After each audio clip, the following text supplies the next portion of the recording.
Hello my beautiful souls, welcome to my YouTube channel tarot with Shivi triple A. Dear, कैसे हैं आप सभी लोग? आई होप आप सभी लोग बहुत अच्छे से अपना नवा कर रहे हैं। चैनल पर आए तो रिक्वेस्ट करूंगी सब्सक्राइब करें इस चैनल को। वीडियो पसंद आता है तो लाइक दिस वीडियो।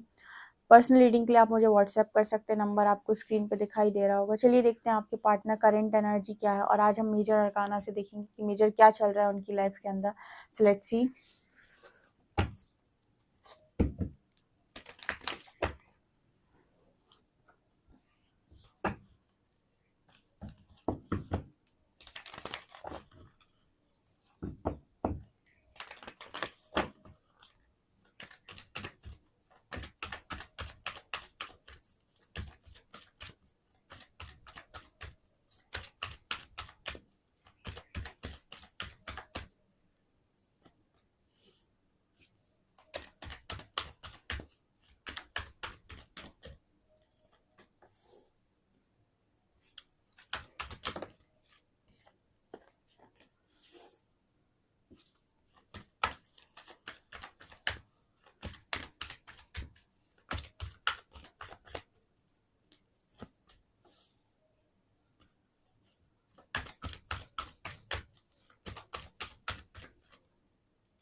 ओके, तो यहाँ पर क्या नज़र आ रहा है? यहाँ पर नज़र आ रहा है कि आपके डिवाइन काउंटर पार्ट जो भी है, एम्परर की एनर्जी है, ठीक है, इनकी लाइफ के अंदर इस वक्त में बहुत स्ट्रॉन्ग टावर मूवमेंट हिट कर रहा है, ठीक है, ये यहाँ पर नज़र आ रहा है।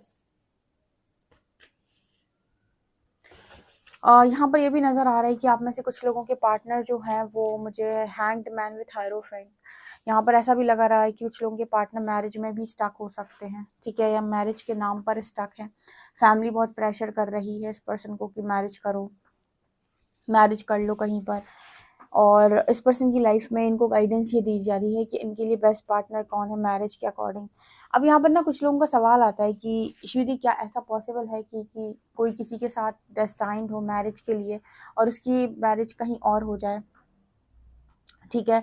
ये 2-3 केसेस में पॉसिबल होता है डियर, मतलब ऐसे केस में ये पॉसिबल होता है जहाँ पर ट्रू लव की बात होती है। वहाँ पर यूनिवर्स ना फोर्स नहीं करता है।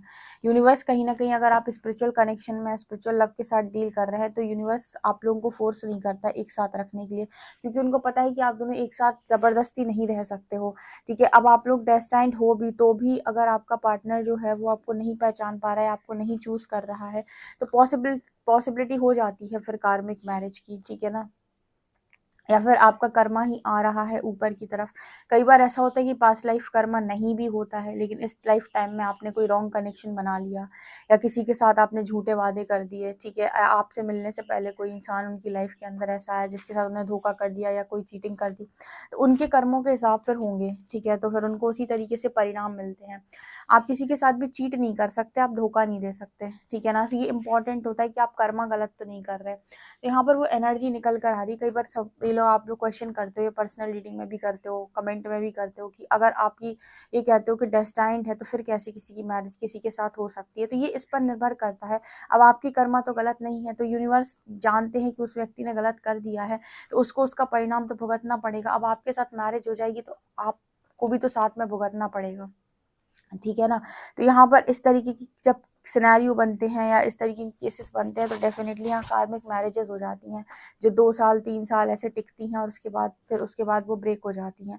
तो पॉसिबिलिटीज दुनिया में कुछ भी है। देखो, हम कर्म के हिसाब से जाएंगे तो कुछ भी पॉसिबिलिटी, आप प्रैक्टिकल दिमाग कितना भी लगाते रहो, पर ये दुनिया कर्मों के आधार पर ही चल रही है, आप मानो या ना मानो, क्योंकि ये अटल सत्य है, ठीक है। अगर ये सत्य ना होता तो आज जिंदगी में सारे लोग बहुत खुश होते, ठीक है। किसी को हेल्थ इशू ना होते, किसी को मनी इशू ना होते, किसी को लव इशू ना होते, रिलेशनशिप इशू ना होते, फैमिली इशू ना, सब बढ़िया जिंदगी जी रहे होते, सब राजमहल में रह रहे होते, कोई सड़कों पे ना होता, ठीक है। किसी के पास खाने के लिए 56 भोग है, किसी के पास पूरे के पूरे 56 दिन का खाना भी नसीब नहीं हो रहा कुछ लोगों को। तो ये डिपेंड करता है कर्मा के अकॉर्डिंग आपको लाइफ मिलती है। तो यहाँ पर वो मैसेज निकल कर आ रहा है, जब आप मेरे से सवाल करते हो कि दीदी कार्मिक मैरिज पॉसिबल कैसे हो जाती है, तो वो ऐसे हो जाती है।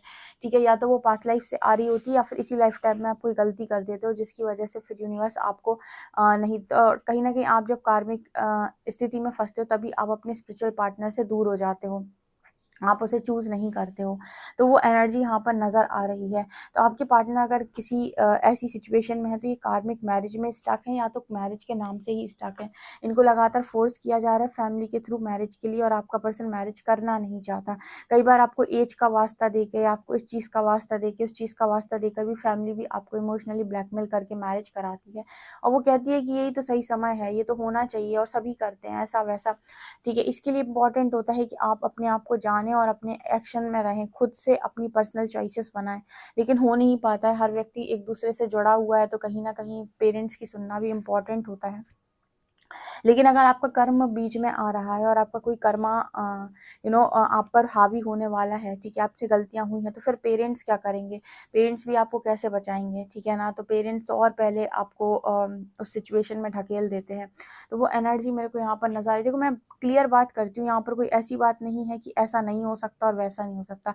ये परमात्मा की दुनिया है, यहाँ पर कर्मों के हिसाब से काम होता है। तो यहाँ पर जो भी होता है वो, यहाँ पर हम कहते हैं ना कि इसका ऐसा ना हो, उसका वैसा ना हो, इसका ऐसा हो जाए, उसका वैसा। ना किसी के बोल देने से हो जाएगा, ना किसी के कर देने से हो जाएगा। एक्चुअली होगा वैसे ही जैसे उसके कर्म चल रहे होंगे या जैसे उसने कर्म किए होंगे। तो कर्म के अनुसार ही चीजें प्राप्त होती हैं। किसी का बोलना ना बोलना तो निमित्त बन जाता है। किसी ने बोल दिया तो कोई वजह बन गया, किसी ने कर दिया तो कोई वजह बन गया। लेकिन सच बात तो ये है कि उसके साथ वो होना ही था क्योंकि वो उसके खुद के कर्मों का परिणाम था।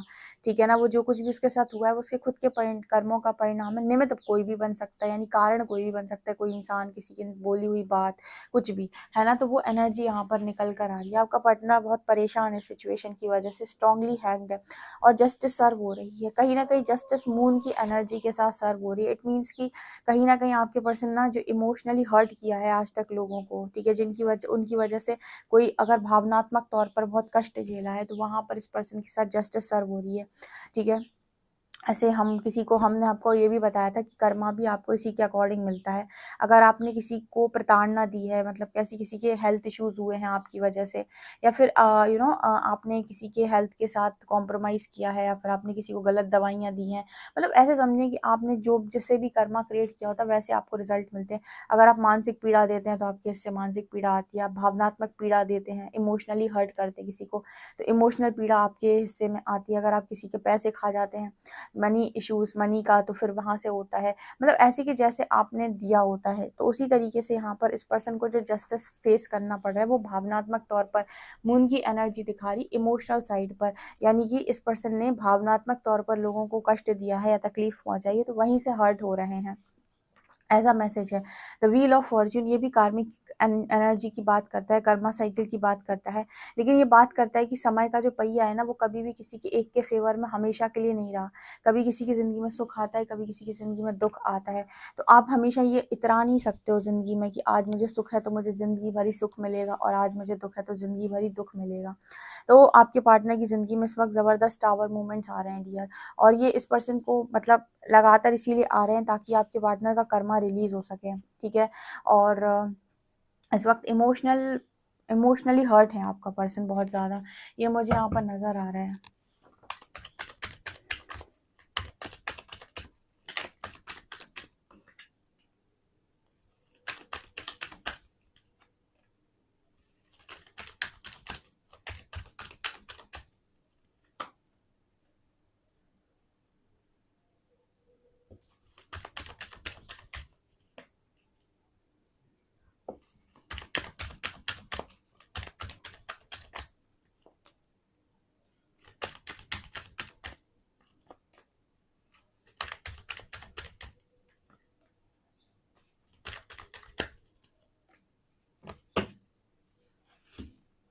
ये कुछ ना कुछ एंगेजमेंट से रिलेटेड, मैरिज से रिलेटेड बात डेफिनेटली इस पर्सन की लाइफ के अंदर चल रही है, जहाँ पर ना इस पर्सन को मतलब एंगेजमेंट करने के लिए या मैरिज करने के लिए फोर्स किया जा रहा है या कहा जा रहा है, ठीक है, या फिर इनसे बोला जा रहा है कि उनकी एज हो गई है, अब आप मैरिज कर लें।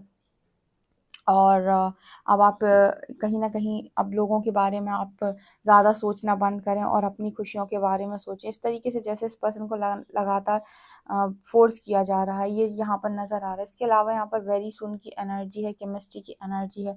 यहाँ पर प्रॉब्लम कहाँ आ रही है कि आपके पर्सन को ना कोई भी ऐसा लग नहीं रहा है जिससे ये पर्सन मैरिज कर सके, क्योंकि इनको आपके साथ वो मैग्नेटिक अट्रैक्शन फ़ील होता है। केमिस्ट्री इस पर्सन की आपके साथ बनी हुई है। चीज़ें इन्हें आपके साथ अनुभव होती हैं, आपके साथ समझ में आती हैं, तो इनका ना मतलब ये खुले दिमाग से, खुले दिल से किसी को एक्सेप्ट भी नहीं कर पा रहे हैं। इसकी वजह से भी बहुत आफ़त है।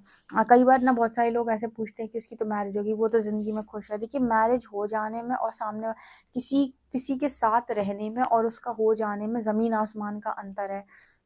किसी के साथ रहने में तो अब रह तो आप बहुत लोग के साथ रहते हो, पेरेंट्स के साथ आप रहते हो, फैमिली के साथ आप रहते हो, बहुत सारे लोग शादी के बाद इन-लॉज़ के साथ रहते हैं, लेकिन आप रह रहे हो, लेकिन उनसे आपका मन मिल रहा है कि नहीं, ये भी बहुत इम्पोर्टेंट चीज़ होती है। तो रहने में और किसी का होने में बहुत डिफ़रेंस होता है। आप किसी के होते कब हो, ठीक है? आपका मन कब कब किसी से मिलता है, जब इस इंसान के गुण आपको अच्छे लगते हैं, उसकी बातें आपको अच्छी लगती हैं, उसका व्यवहार आपके प्रति अच्छा होता है, तब आपका उस व्यक्ति के साथ मन मिलता है और आपको लगता है कि अ ये इंसान मेरा है, ये इंसान मेरा अपना है, ठीक है? तो आप रहते तो बहुत जगहों पर हो, आपने ज़िंदगी में कॉलेज में, हॉस्टल में, स्कूल में, आप बहुत जगह पर रहे होंगे, लेकिन आप किसी व्यक्ति के साथ उसके किसी के साथ रहने में और उसका हो जाने में, यानी आप बहुत सारे लोग के बीच में रह रहे हो, लेकिन एक आध कोई अपना फ्रेंड बनाते हो, 1-2 लोग को ही आप अपना बेस्ट फ्रेंड बना पाते हो, क्योंकि आप सबके नहीं हो सकते, सबके साथ आपकी ट्यूनिंग मैच नहीं करती, वाइब मैच नहीं करती। तो यहाँ पर वही एनर्जी निकल कर आ रही है कि आपके पार्टनर को ऐसा लगता है किसी के साथ रहने में और उसका हो जाने में बहुत अंतर होता है। मैरिज किसी के साथ कर ली, उसके साथ रहने लगे, लेकिन वो इंसान आपका बन पा रहा है कि नहीं, उसके आप हो पा रहे हो कि नहीं, ये बहुत ज़्यादा इम्पोर्टेंट होता है। तो आपके पर्सन अभी फ़िलहाल किसी के साथ खुले दिल से एक्सेप्ट करने के लिए किसी को रेडी नहीं है, और यही चीज़ इस पर्सन की ज़िंदगी में टावर का कार्ड दिखा रहा है कि टावर मूवमेंट का कारण बना हुआ है। कारण ये है कि कहीं न कहीं ये पर्सन को ऐसा लगता है कि इनकी ज़िंदगी में तबाही आ जाएगी अगर ये किसी के ही साथ मैरिज करते हैं, क्योंकि ये एक्सेप्ट नहीं करना चाहते किसी भी व्यक्ति को, इनके मन में कोई और ही बैठा हुआ है, और जब तक इनके मन में कोई और है, ये किसी और के साथ मैरिज कैसे कर सकते हैं? तो ये एनर्जी यहाँ पर नज़र आ रही है। ऑल्सो यहाँ पर एनर्जी है सोलमेट की, ये लव योरसेल्फ फर्स्ट। कहीं न कहीं इस पर्सन ने ये चीज़ नोटिस की है कि आप इस पर्सन के सोलमेट हैं, और पहली बार से अगर इस पर्सन को किसी के साथ बहुत ज़्यादा स्ट्रॉन्ग कनेक्शन हुआ है अपने बाद, पहले तो ये खुद से बहुत प्यार करते हैं, दूसरा इन्हें अगर किसी के साथ कनेक्शन स्ट्रॉन्ग फ़ील हुआ है तो वो आप हैं। अब वो कनेक्शन किसी और के साथ इन्हें स्ट्रॉन्ग फ़ील नहीं हो रहा। ठीक है, अगर ये मैरिज के लिए मान लीजिए रिश्ते देख भी रहे हैं या फिर एंगेजमेंट की बात भी चल रही है, तो ये जहाँ पर भी जाते हैं वहाँ इन्हें कनेक्टिविटी फ़ील नहीं होती है। ये अगर रिश्ता देखते हैं, किसी से बातचीत करने की कोशिश करते हैं, तो इनको एक कनेक्टिविटी फ़ील नहीं होती है, कनेक्ट नहीं कर पाते उस व्यक्ति के साथ, इन्हें वो कम्फ़र्ट फ़ील नहीं होता। अभी जैसे मैंने एक लाइन आपको बताई थी कि किसी के साथ रहने में और उसका हो जाने में बहुत बड़ा डिफ़रेंस है। किसी के साथ आप रह लेते हो, एडजस्ट कर लेते हो, कॉम्प्रोमाइज़ कर लेते हो, पर उसका हो जाने में यानी उसे एक्सेप्ट करने में, उसकी खुशियों का ध्यान रखना, वो आपकी खुशियों का ध्यान रख रहा है, एक-दूसरे की केयर करना, लव करना, ये एक डिफरेंट केस है। ये तब पॉसिबल होता है जब आप एक-दूसरे को सरेंडर करते हो, ठीक है ना? तो वो एनर्जी यहाँ पर नज़र आ रही है। ऑल्सो यहाँ पर अट्रैक्शन की एनर्जी है, getting to know each other. इस पर्सन को आपसे ज़बरदस्त अट्रैक्शन है, और हर वक़्त इनका ना एक ही चीज़ रहती है कि आपको ज़्यादा से ज़्यादा जानें। ऑलरेडी ये पर्सन आपको बहुत जान चुके हैं, पर अभी भी इनको लगता है कि आपको ही और ज़्यादा जानें। देखिए, आपके प्रति ये मुझे और ज़्यादा आकर्षित नज़र आ रहे हैं, ठीक है? Okay, heart to heart conversation की energy, honestly discuss your feelings with each other. So ये पर्सन को ऐसा लगता है कि दिल की बात अगर ये किसी से बहुत खुलकर ही कह पाते हैं, अपनी बात दिल की अगर ये किसी को बता पाते हैं, तो वो आप इंसान हो, ठीक है? आप वो इंसान हो जिसको ये पर्सन अपने दिल की सारी बातें खुलकर बोल सकते हैं, और ऐसा कम्फ़र्ट अभी तक इस पर्सन को किसी और ने नहीं दिया कि अपनी बात किसी और को खुलकर बता पाए। ये भी एक मेन कारण है, ये किसी और को अपनी लाइफ में जगह नहीं देना चाहते, किसी और जगह पर नहीं जाना चाहते। अभी तो इस पर्सन की एनर्जी बहुत सही जा रही है, ठीक है? लोग इसे स्टक करने की कोशिश कर रहे हैं, पर ये होना नहीं चाहते। ठीक है, अगर ये फिर भी अपनी ईगो में या फिर किसी गलत एडिक्शन में आकर मैरिज की तरफ सोच लेते हैं, तो फिर इनको एक मतलब उस तरीके की एनर्जी को फ़ील करना पड़ेगा, फेस करना पड़ेगा, जहाँ पर इनको फिर से सारी लेसन्स को लर्न करना पड़ेगा, क्योंकि जब आपको लेसन पहले ही समझ में आ रहे हैं और आपको समझ में आ रहा है कि आपका मन क्या कह रहा है, आपके इंट्यूशंस क्या कह रहे हैं, तो आप उसी की तरफ जाकर आप एक्शन लें। अगर उसके अगेंस्ट में जाकर आप एक्शन ले रहे हैं, तो फिर आपको कॉन्सिक्वेंसेस आगे फेस करने पड़ते हैं। तो वो एनर्जी आपके पार्टनर की रीडिंग में मुझे साफ नज़र आ रही है कि अभी इनका मन नहीं है, क्योंकि लगातार ही इन्होंने इस सब चीज़ों के पहले ही बहुत सारे टावर मूवमेंट्स ऑलरेडी देख लिए हैं, और काफ़ी कुछ इनको नॉलेज हो गई है। कुछ लोग बिगड़ने से पहले ही सीख जाते हैं, कुछ लोग सब तबाही करके बिगाड़ने के बाद सीखते हैं। आपके पर्सन की एनर्जी में नज़र आता है कि बिगड़ने के पहले भी इस पर्सन को बहुत सारी चीज़ें रियलाइज़ हो चुकी हैं, ठीक है। तो आपका कनेक्शन डेस्टाइन था, ठीक है। अब यहाँ डेस्टाइन मैरिज भी होगी, ये भी यहाँ पर नज़र आ रही है, क्योंकि व्हील ऑफ फॉर्चून डेस्टिनी की बात कर रहा है कि किस्मत का लिखा है। अब किस्मत का लिखा है तो आप दोनों किस्मत एक करके रहेगी, आपको मिलाने की कोशिश ज़रूर करेगी। अब यहाँ पर अगर आप गलतियाँ करते हो या कर्मा क्रिएट करते हो या कार्मिक एनर्जीज को इनवाइट करते हो, कार्मिक सिचुएशन में जाते हो अपने काम, क्रोध, मोह, लोभ, लालच, मत्सर के चलते, तो फिर उसके जो भी रिजल्ट्स आएंगे वो भी आप ही को फेस करने, आपके पार्टनर को ही फेस करने पड़ेंगे। तो ये एनर्जी यहाँ पर स्ट्रांगली नज़र आ रही है। ओके, आपके और कोई सवाल हो आप कमेंट सेक्शन में लिख सकते हैं। पर्सनल रीडिंग के लिए आप व्हाट्सएप कर सकते हैं। वीडियो पसंद आए तो like this video, subscribe my channel. Thank you guys.